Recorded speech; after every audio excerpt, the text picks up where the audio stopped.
अदालत की कार्रवाई चल रही थी और ये कोई पहली कार्रवाई नहीं थी। जब जब कार्रवाई होती थी तब तब एक महिला अपने हाथ में तख्ती लेकर आती थी और उस तख्ती पर लिखा होता था कि मेरी बेटी को इंसाफ दे दो। दरअसल आज की जो तारीख थी वो 170वीं तारीख थी। 5 साल 5 महीने बीत चुके थे। उस गरीब परिवार ने बस अदालत के दरवाजे पर यूं ही दस्तक दे रखी थी और ये कसम खाई थी कि जब तक मेरी बेटी को इंसाफ नहीं मिलेगा तब तक इस लड़ाई को जारी रखेंगे। वो माँ बाप ही नहीं बल्कि पूरा हरियाणा प्रदेश इस फैसले के बारे में जानना चाहता था कि आखिरकार इस महिला को क्या इंसाफ मिलेगा, इसकी बेटी को क्या इंसाफ मिलेगा। और जज साहब की नज़र भी उस तख्ती पर थी। जब जज साहब उस तख्ती को देखते हैं तो उन्हें फैसला देने में जरा भी संकोच नहीं होता। वो कहते हैं कि 2 अपराधी हैं, उन्हें तब तक फांसी के फंदे पर लटका कर रखा जाए जब तक क्या उनके प्राण ना निकल जाएं।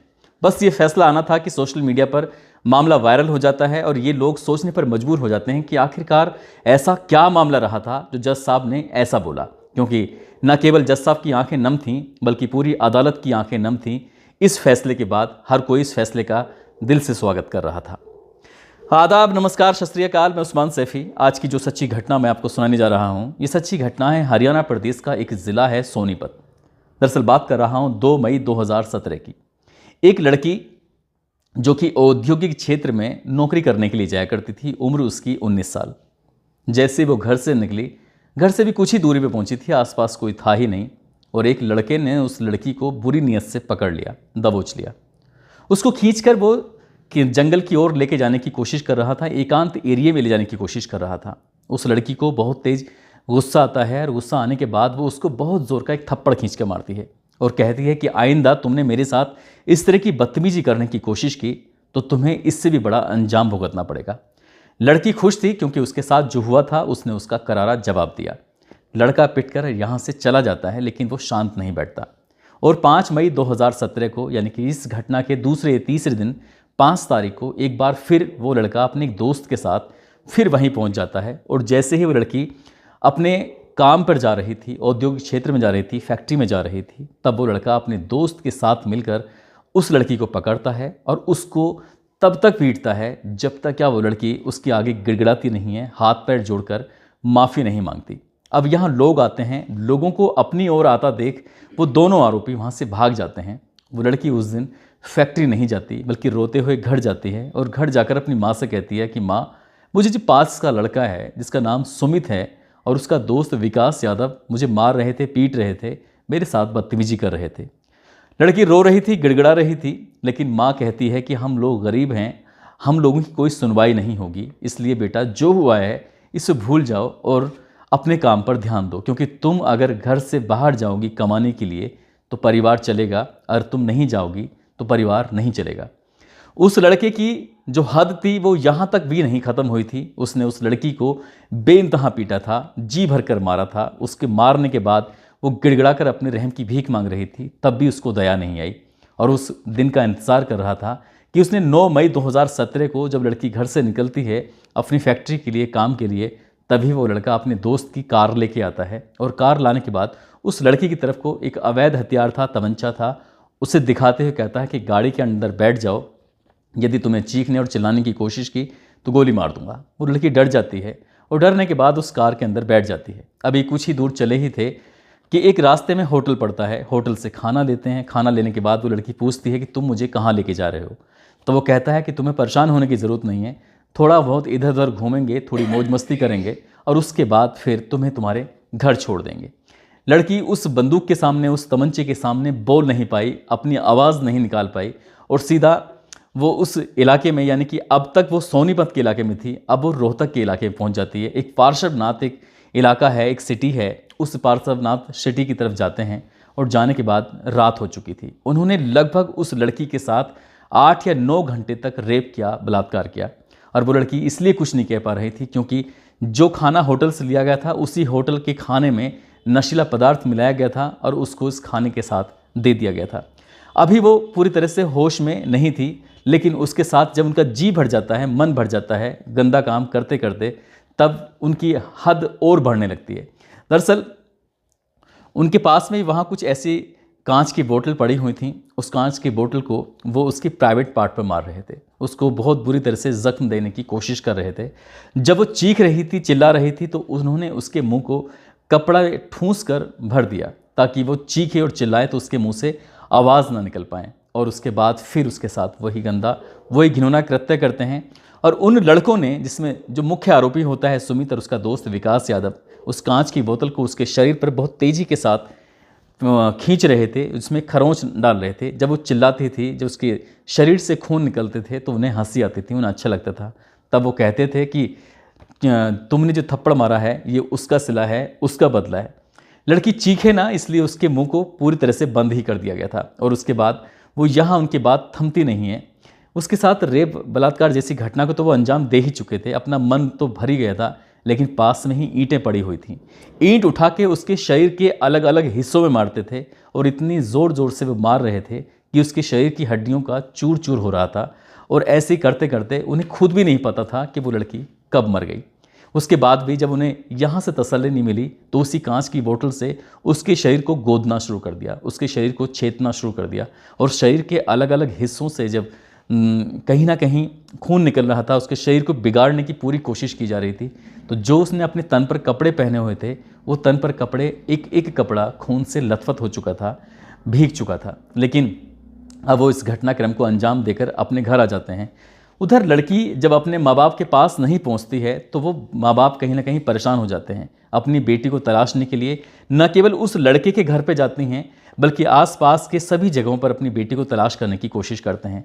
पूरी रात तो निकल ही चुकी थी, यानी कि 10 तारीख आ चुकी है, और 10 तारीख को पूरे दिन उस लड़की को तलाशा गया, लेकिन वो लड़की ना घर आई और ना ही उसकी कहीं कोई खैर खबर मिली। माँ बाप का रो रो कर बुरा हाल हो जाता है। परिवार के लोग, आसपास के लोग, सभी लोग मिलकर उस लड़की को तलाश करने की कोशिश करते हैं। और तभी सिटी थाने में जाकर इस मामले की मुकदमा दर्ज कराया जाता है। पुलिस वाले शुरुआत में तो इस मामले को इतना गंभीरता से नहीं ले रहे थे, लेकिन जब माँ बाप ने रिक्वेस्ट की, माँ बाप ने खुशामद की, तब कहीं जाकर पुलिस की नींद टूटती है। एक तरफ तो पुलिस की नींद टूटती है उस मुकदमे को दर्ज करने में, और तभी पुलिस के पास एक सूचना आती है कि एक लड़की की लाश मिली है रोहतक के पार्श्वनाथ इलाके में, यानी कि सिटी में। और उस लाश को देखने के बाद जो भी देख रहा था उसकी आंखें खुली की खुली रह रही थीं, क्योंकि उसके शरीर में इतने ज़्यादा घाव दिए गए थे, इतने ज़्यादा जख्म दिए गए थे। जब पोस्टमार्टम डॉक्टर कर रहा था वो खुद परेशान था कि उसकी शरीर की एक एक हड्डी को क्या ईंटों से बुरी तरह से तोड़ा गया था। वो अपनी रिपोर्ट बनाते हुए खुद हैरान था, परेशान था। वो कहता है कि मैंने अपनी ज़िंदगी में ऐसा हीनियस क्राइम कभी नहीं देखा। बात यहाँ भी नहीं थकती है। उसके बाद फिर लोगों को पता चलता है, और अखबारों के माध्यम से, सोशल मीडिया के माध्यम से जब लोगों को ये मालूम होता है कि एक लड़की के साथ ठीक वैसा ही अपराध हुआ है जैसा कि दिल्ली में निर्भया के साथ हुआ है, तभी एक लोग आवाज़ उठानी शुरू कर देते हैं।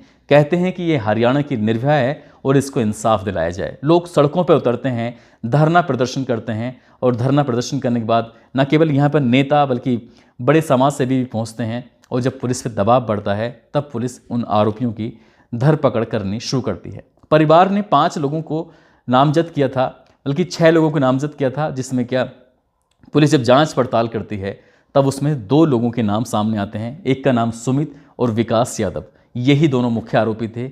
इन्होंने ही इस अपराध को अंजाम दिया था। इस अपराध को अंजाम देने के बाद, पुलिस की चार्जशीट लगने के बाद, सारी प्रक्रियाएं होने के बाद, माँ बाप का जो सफ़र था वो कम नहीं था। वो लगातार उस परेशानी से जूझ रहे थे। एक तरफ तो उनकी बेटी मारी गई थी, वो भी बहुत बुरी तरह से।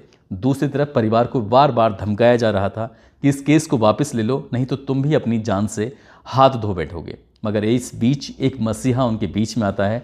उसने कहा कि मैं तुम्हारा केस पूरी ईमानदारी से और पूरे बिना पैसे के लड़ूंगा। मैं चाहता हूं कि तुम्हारी बेटी को इंसाफ दिलाया जाए। और इसके लिए उसने तारीख पर तारीख पढ़ती रही और इंतज़ार पर इंतज़ार होता रहा। और जब पुलिस ने इस मामले की जांच की थी तो एक एक सबूत को जुटाने की कोशिश की।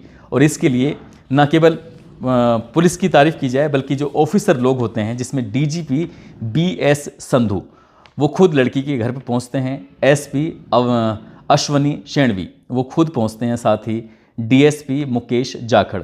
इस मामले की जांच कराने में इन तीनों अधिकारियों का अहम रोल रहा था। और DGP ये कहते हैं कि जब तक इस मामले की सुनवाई नहीं होती, भले ही चाहे दिन और रात हो जाए, जब तक आरोपियों को सज़ा नहीं मिलती, तब तक पुलिस अपना काम करती रहेगी। और आपको हैरानी होगी, आपको परेशानी होगी कि 5 साल 5 महीने का वक्त लगता है, 170 पेशियां होती हैं और 5 अदालतें बदली जाती हैं, 44 गवाहों को सामने लाया जाता है।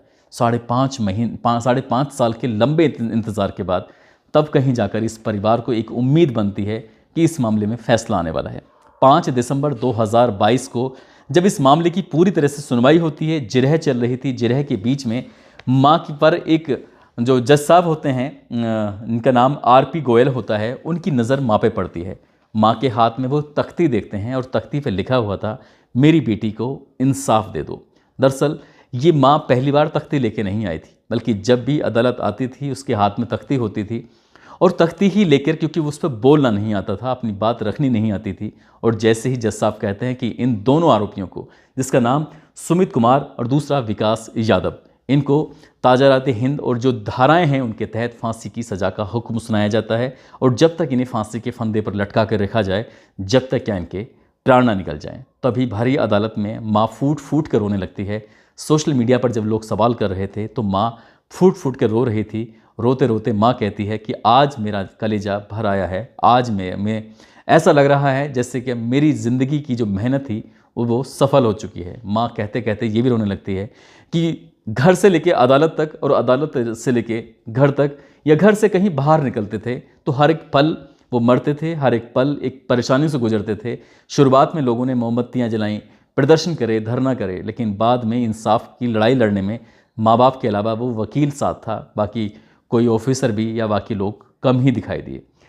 दोस्तों, इस घटनाक्रम को सुनाने का उद्देश्य भी किसी को परेशान करना नहीं है, किसी का दिल दुखाना नहीं है। जिस तरह से इस लड़की को पहली बार में उसने छेड़ने की कोशिश की थी, पहली बार में लड़की ने थप्पड़ मारने की बाद उसको सबक सिखाने की कोशिश की थी, उस लड़की का दायित्व बनता था कि उसी दिन थाने में जाकर उस आरोपी के खिलाफ मुकदमा दर्ज कराना चाहिए था, ताकि पुलिस उस आरोपी से सख्ती से निपटती और बात वहाँ तक नहीं पहुँचती। लेकिन उस लड़की ने अपने परिवार से बताया और परिवार ने डर की वजह से कि पुलिस हमारे साथ शायद न्याय नहीं करेगी, इंसाफ नहीं करेगी, इसलिए उन्होंने अपने मन से ही सोच लिया, क्योंकि ऐसे मामलों में मुश्किलें ज़रूर आती हैं लेकिन इंसाफ हर हाल में मिलता है। ये बात सही बात है। दोस्तों, इस घटनाक्रम को सुनाने का उद्देश्य किसी को परेशान करना नहीं है, किसी का दिल दुखाना नहीं है, बल्कि आपको जागरूक करना है, आपको सचेत करना है। और जाते जाते कुछ लोगों के जन्मदिन हैं, जिसमें गुलशन बघेल हैं उत्तर प्रदेश से, आसिफ अली हैं कुवैत से, मैनियन हैं, और इन सभी को जन्मदिन की बहुत सारी शुभकामनाएं, बहुत बहुत मुबारकबाद। साथ ही जाते जाते कुछ लोगों के नाम हैं जिसमें मुंबई के रहने वाले हैं कौशलेंद्र यादव, भास्कर कुमार, हिमांशु उत्तराखंड से हैं, देवेंद्र पटेल हैं, अभय प्रताप सिंह कानपुर से हैं, अफरोज़ आलम झारखंड से हैं, समीर अली, अरविंद पंडित गोपालगंज से, राजेश शर्मा गुरुग्राम से हैं, जफ़र अली, प्रेम राणावत, सोना कुमारी गोरखपुर से, मोहम्मद हुसैन मुंबई से हैं, मोहम्मद नसीम, मोहम्मद निहाल, अंकित शर्मा मुजफ्फरनगर से, हैदर अली, विनीत कुमार, मोतीलाल, वीरेन मंडल, इन लोगों ने नाम लेने की अपील की थी। आप सब लोग अपना ख्याल रखें, सुरक्षित रहें। जय हिंद, जय भारत।